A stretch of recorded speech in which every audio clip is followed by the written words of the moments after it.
In the previous video, we looked at some examples of calculating the hydrostatic pressure. Now we are going to talk about Archimedes' principle. The buoyant force is the net upward force exerted on a submerged or partially submerged object. Basically, the buoyant force is the net force by the water acting on an object.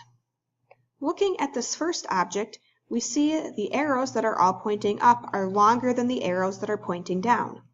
This means that we have a net upward force, or the force acting up is bigger than the force acting down. We can see the same thing in this other picture. The force arrows acting up on the person are longer than the ones acting down, so again, there is a buoyant force or a net force acting up.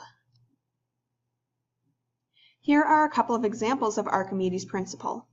When you swim, you typically feel lighter than when you are standing. Another example is that this boat floats on water.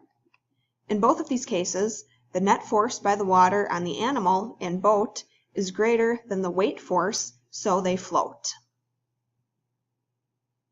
Let's now look at a formula for Archimedes' principle.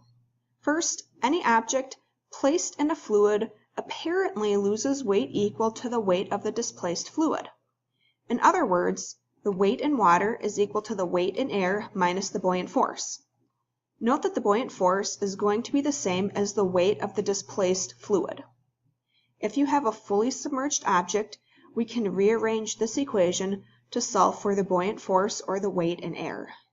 Again, these other equations only work if you have a fully submerged object. First one is buoyant force is equal to the weight in air minus the weight in water. If we want to find the weight in air, we can take the weight in water and add the buoyant force. As an example, say we have a weight hanging that is 20 newtons.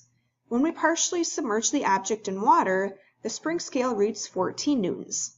This means that the weight of water should be 20 minus 14, or 6 newtons. When we fully submerge the object in water, our spring scale only reads 10 newtons.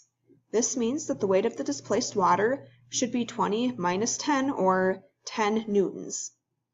In the next video, we will take a look at a couple of examples of Archimedes' principle.